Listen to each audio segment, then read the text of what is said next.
اعوذ باللہ من الشیطان اللعین الرجیم بسم اللہ الرحمن الرحیم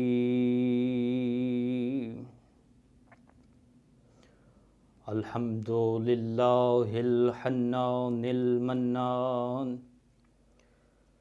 الذي قال له في القرآن الرحمن علم القرآن والصلاة والسلام على النبي صاحب العرفان وعلى آله الطيبين الطاهرين المعصومين الذين هم خلفاء الرحمن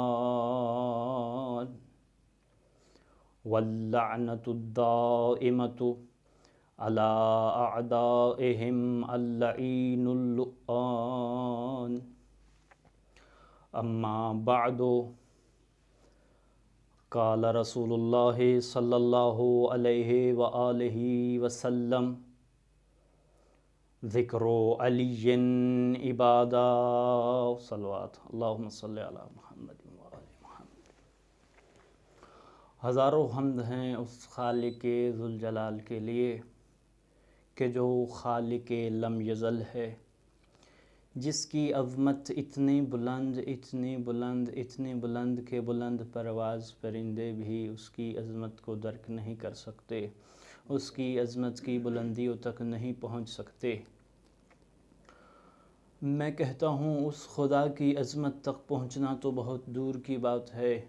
اس خدا کے بنائے ہوئے ایک ولی جس کا نام ہے علی، اس علی کی فضیلت اتنی ہے، کائنات کے ذہنوں کا پرندہ جہاں پر پھڑ پھڑاتے ہوئے دم توڑ جائے وہاں اس علی کے فضائل کی ابتدا ہوتی ہے۔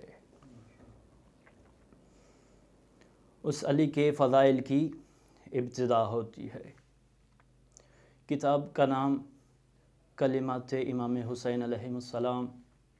امام حسین علیہ السلام یہ روایت فرماتے ہیں، امام حسین علیہ السلام فرماتے ہیں کہ میرے بابا علی ابن ابی طالب ایک صحرا کے اندر موجود تھے۔ امام علیہ السلام کیا دیکھتے ہیں کہ ایک تیتر ہے جس کو ہماری اور آپ کی زبان میں تیتر، ایک جانور جس کو ہماری اور آپ کی زبان میں تیتر کہا جاتا ہے، وہ وہاں چل رہا تھا۔ امیر المومنین علی ابن ابی طالب نے اس کو آواز دی، مولا کی آواز پر وہ چل کر امیر المومنین کے پاس آیا۔ امیر المومنین علی ابن ابی طالب نے اس کو اپنے پاس بلایا اور دو سوالات کیے۔ امام علی علیہ السلام نے پہلا سوال کیا، مولا سوال کرتے ہیں کہ اے تیتر یہ بتا کہ تو جو اس صحرا کے اندر رہتا ہے، یہ تو وہ جگہ ہے جہاں نہ کھانا ہے نہ پانی ہے نہ تو زندگی کے آثار نظر آتے ہیں، تو اپنا کھانا کہاں سے حاصل کرتا ہے، اپنی پیاس کہاں سے بجھاتا ہے؟ تو اس وقت اس تیتر نے امیر المومنین کی طرف دیکھا اور امیر المومنین کو جواب دے کے کہتا ہے، یا مولا یا سیدی، کہ جب مجھے بھوک لگتی ہے تو میں آپ کی ذات پہ صلوات پڑھ دیتا ہوں، میری بھوک ختم ہو جاتی ہے، اور جب مجھے پیاس کی شدت محسوس ہوتی ہے آپ کے دشمن پہ لعنت کر دیتا ہوں، میری پیاس ختم ہو جاتی ہے، میری پیاس ختم ہو جاتی ہے۔ اللہ آپ کو سلامت رکھے۔ امیر المومنین اس کی بات سن کر خاموش ہو گئے۔ اگلا واقعہ آپ کی خدمت میں عرض کرنے سے پہلے آپ کے سامنے ایک حدیث بیان کرنا چاہتا ہوں۔ آپ صلی اللہ علیہ وآلہ وسلم اس کائنات کی سب سے عظیم شخصیت ہیں، اور ایک ایسی شخصیت ہیں کہ جن کے مقابلے میں نہ تو کوئی نبی آ سکا ہے، نہ قیامت تک کوئی آئے گا، نہ کوئی ولی آ سکا ہے، نہ کوئی آئے گا۔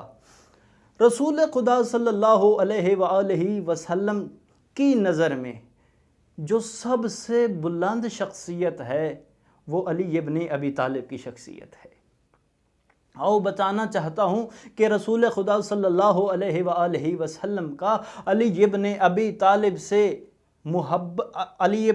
طالب سے محبت کتنی تھی رسول اللہ کو، اور علی ابن ابی طالب کا آپ صلی اللہ علیہ وآلہ وسلم کے دل میں مقام کیا تھا۔ مسجد نبوی کا صحن ہے، ایک صحابی روایت کرتا ہے، تفسیر صافی کے اندر یہ روایت موجود ہے۔ وہ کہتا ہے کہ میں مسجد نبوی کے اندر داخل ہوا، جو ہی میں داخل ہوا میں نے امیر المؤمنین علی ابن ابی طالب کو دیکھا۔ تو میں نے دیکھا کہ امیر المؤمنین علی ابن ابی طالب اپنے ہاتھوں کو اٹھائے اپنے پروردگار سے راز و نیاز کر رہے ہیں اور دعا مانگ رہے ہیں، اللہم اغفر شیعتی بحق محمد۔ تو یہ صحابی کہتا ہے میں جو ہی علی ابن ابی طالب کی میں نے دعا کو سنا، میں نے اٹھا، علی کی دعا ختم ہوئی، میں وہاں سے اٹھا، میں مسجد کے اندر چلا گیا۔ تو اس وقت میں نے دیکھا کہ کائنات کی سب سے بلند ہستی یعنی محمد مصطفیٰ صلی اللہ علیہ وآلہ وسلم، انہوں نے بھی دعا کے لیے ہاتھ اٹھائے ہوئے ہیں اور دعا فرما رہے ہیں، اور دعا اس طریقے سے فرما رہے ہیں، اللہم اغفر امتی بحق علی ابن ابی طالب، کہ اے اللہ میری امت کی شفاعت کر علی کے صدقے میں۔ ادھر علی دعا فرما رہے تھے، اللہم اغفر شیعتی بحق محمد رسول اللہ صلی اللہ علیہ وآلہ وسلم۔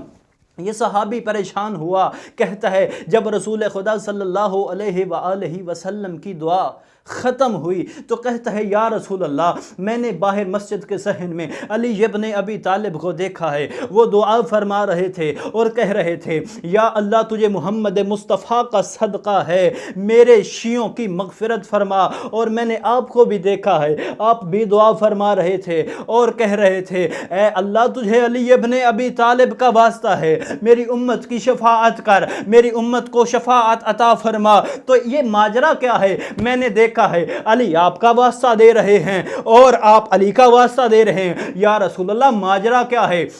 اس وقت محمد مصطفیٰ صلی اللہ علیہ وآلہ وسلم مسکرائے اور مسکرا کے فرماتے ہیں اے صحابی سن، جب علی پوری کائنات کے اندر دیکھتا ہے تو علی کو مجھ سے بڑھ کر کوئی نظر نہیں آتا، اور جب میں پوری کائنات کے اندر دیکھتا ہوں تو مجھے علی سے بڑھ کر نظر کوئی نہیں آتا، مجھے علی سے بڑھ کر نظر کوئی نہیں آتا۔ رسول اللہ صلی اللہ علیہ وآلہ وسلم کی یہ علی سے محبت تھی کہ کوئی بھی مقام آتا اگر علی ساتھ ہوتے تو علی کا ذکر فرماتے تھے، اگر علی غائب بھی ہوتے تب بھی علی کا ذکر فرماتے تھے۔ رسول اللہ صلی اللہ علیہ وآلہ وسلم نے علی ابن ابی طالب کو وہ سارے کمالات عطا فرما دیے تھے جو سابقہ انبیاء کے اندر موجود تھے، اور اتنا اپنا سارا علم علی ابن ابی طالب کو منتقل فرما دیا تھا، اور علی ابن ابی طالب یہ کہتے ہوئے فرماتے ہیں کہ رسول اللہ صلی اللہ علیہ وآلہ وسلم نے اپنا علم مجھے اس طریقے سے سکھایا کہ جس طریقے سے ایک پرندہ اپنے بچے کو دانہ چگواتا ہے۔ اور ذرا ایک واقعہ آپ کی خدمت میں عرض کرنا چاہتا ہوں۔ 3 گروہ تھے، ایک گروہ ہے حضرت داؤد علیہ السلام کو ماننے والا، ایک گروہ ہے حضرت موسیٰ علیہ السلام کو ماننے والا، ایک گروہ ہے حضرت عیسیٰ علیہ السلام کو ماننے والا۔ یہ تینوں گروہ ایک ساتھ مدینہ کے اندر داخل ہوئے اور داخل ہو کے کہتے ہیں ہم نے سنا ہے اے مسلمانوں تم جو اپنے نبی کی اتنی فضیلت بیان کرتے ہو اور یہ دعویٰ کرتے ہو کہ تمہارا نبی تمام انبیاء سے افضل ہے، تمہارے نبی میں تمام انبیاء کے فضائل و کمالات پائے جاتے ہیں، تمہارے نبی کے اندر تمام انبیاء کے معجزات پائے جاتے ہیں، تمہارے نبی کے اندر تمام انبیاء کا علم پایا جاتا ہے، آؤ ذرا ہمیں بھی دکھاؤ کہ تمہارے نبی کے اندر وہ کون سے فضائل ہیں جو تم جس کی بنیاد پر تم یہ دعویٰ کرتے ہو کہ تمہارا نبی